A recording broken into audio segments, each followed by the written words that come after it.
folks, I got one heck of an exciting stock we are going to break down today called Actinium Pharmaceuticals Inc. The ticker symbol is ATNM, and they're working on a pipeline of antibody radiation conjugates, which is a very complicated term for specific chemo and kind of transformative cancer treatments. Now, I was sent this company. I'm leaving the disclosure in the description, but I truly believe this company has some real capabilities moving forward. I'm going to get into their current drug pipeline, what the likely profitable outcomes are going to be, and how crazy this is generally going to be for radiation treatment. Now, with all the homework I'm doing, I'm going to break this down like I'm talking to a child because the pharmaceutical sector is very, very technical. So if you appreciate the homework I do for you, consider hitting that like button and let's jump right into this.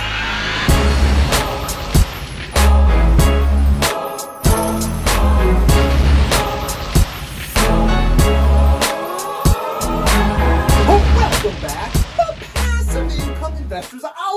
Now to kick this off, before we dive down into this company specifically, I think it's important to understand the market and how they're attacking cancer treatment and radiation treatment in general. Now, we all know somebody that has had cancer, probably in our families, our friends, that had to have gone through radiation treatment, and we know how toxic that is to the body. A lot of older people and even people with immune deficiencies can't even sign up for radiation treatment because they're more likely to die from the treatment than the cancer they already have. So this company is claiming that they can replace whole body radiation treatments right now with specific kind of cancer types. And how do they plan on doing this? This is where things are going to get a little technical, and I promise you I am going to simplify this in the best way that I can, but they're claiming they're going to commercialize antibody radiation conjugates, which essentially means they're going to tag an antibody with a radioisotope to selectively pick cell types the antibody is reactive to. So what does this mean? Instead of going in for regular chemo treatments where they blast your whole body or pick a specific part of your body and just laser it with radiation, they're claiming that they can actually attach these radioisotopes to very specific cells in your body that will cling to and attack other specific cells, giving it a much lower mortality rate and allowing people with immune deficiencies and people that otherwise maybe older couldn't get onto those radiation treatments will now actually have the capability to do so. It's a much safer route to go, and I think this is absolutely brilliant. I love the fact that there are companies advancing these parts of the market. We all know cancer is an absolute bitch. It's touched every family, I'm sure, and it's going to be interesting to see how this company evolves. So what are their product pipelines looking like right now? Well, they've got one treatment that is on its phase 3 final trials, which is one of the reasons I think the stock has been rallying up so much this year. And this first product is for bone marrow transplant for AML. Now, what is AML? Well, it's an acute melanomatous leukemia. It is a cancer of the blood and bone marrow, the spongy tissue inside the bone where blood cells are made. Now, the first thing you have to understand is they're not doing radiation treatment on bone marrow transplants to kind of treat the cancer. They're doing it to kind of suppress your immune system. And the reason that they do that, because your immune system will actually attack the bone marrow transplant. And the only way they have to basically stop that from happening is to blast you with radiation, suppress your immune system, and wait for that marrow to actually fuse, at which hopefully your immune system can rebuild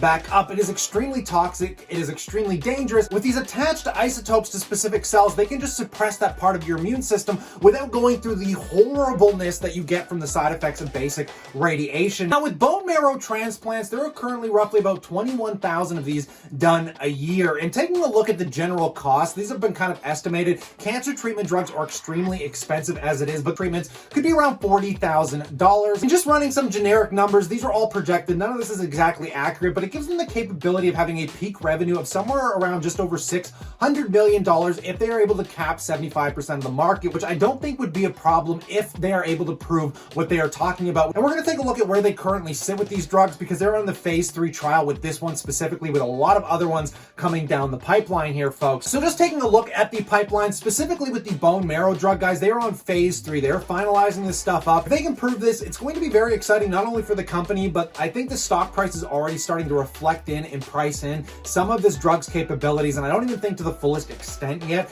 but just scrolling through to some of the ones that I find super interesting, because a lot of these are for AML, but if they are able to expand this in the way they want to with colon cancer, prostate cancer, and brain cancer, this is a future I think many of us want to see as it is. Now, just taking a look at the website, we're going to go through a few highlights, and I'm just going to touch base on this company's fundamentals right now and what I currently think about it. But right now, the website is targeted therapies for patients with unmet needs. There's a very specific video where they actually touch base on these phase 3 trials with this bone marrow drug, and I want you to take a quick listen. Sierra trial is the first randomized phase 3 study comparing a transplant treatment using a radioiodinated antibody to ablate the marrow compared to conventional chemotherapy. What makes this trial unique is that it allows older patients to undergo a transplant that is potentially curative. Because it's a randomized trial, there's a coin toss at the beginning where some patients immediately get the new experimental treatment and others are assigned to a standard treatment. What makes this trial different, though, is that patients are not stuck with their final choice. If they are randomized to being treated with conventional therapy and the conventional therapy is not working, the trial allows for a crossover to patients to receive the experimental treatment as well. So it's designed to be a kinder, gentler way of allowing everyone a shot at getting the experimental treatment. I'd want fellow hematologists to know that such a trial exists, that just because their patient is 58 or 60 who appears to have recurrent leukemia, that is not time to throw in the towel. That's the time to refer them for participation in the Sierra IMAB trial. Now these trials, guys, they must be real tough to go through because basically they have to give people the transformative drug and they also give people the regular radiation drug. But this company approached it in a really nice way where they're basically allowing the people in this trial to, even after the fact, take their drug just to give them some hope and hopefully see some positive outcomes. I just want to read through this article highlights, which does offer a little bit more insight into the company here. It says Actinium Pharmaceuticals could potentially treat relapse or refractory acute myeloid leukemia with a promising drug candidate, which was the drug that we just looked at.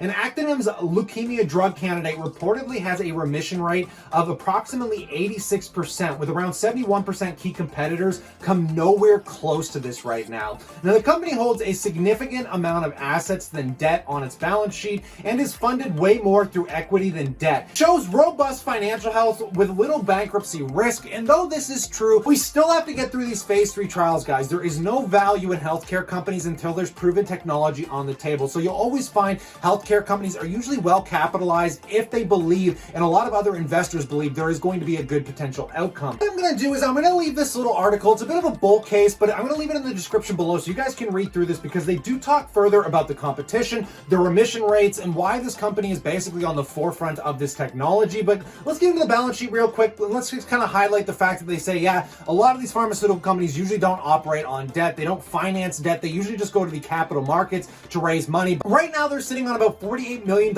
in cash with a total asset of about $50 million, only a liability of $5.1 million. Guys, these are kind of like the ups and downs of pharmaceutical companies. You're not buying a company that's heavily debted. So if these pharmaceutical products work out, the stock is likely to have a bit of an explosion period against other stocks that have to basically take on debt to basically scale their project line, which also ends up eating into the future profit capabilities. You guys can continue to read through this. The company is well capitalized. When we look at their current expenditures and how much it's costing them, over the 9-month end, so far they've spent about $15.9 million, and it's likely to see after these phase 3 trials, if things work out, that they have plenty of capital to get them to the public markets with these drugs. And just to kind of finalize up here, guys, you're going to have to do a lot more of your own due diligence. Pharmaceutical companies are extremely complex. They're hard to understand, but they're transformative by nature if they can actually prove these underlying technologies. And in the cancer treatment sector, this is where we need some massive change going on. I have friends right now going through radiation treatments. I've had family. It is absolutely absurd how toxic, how depressing, and how kind of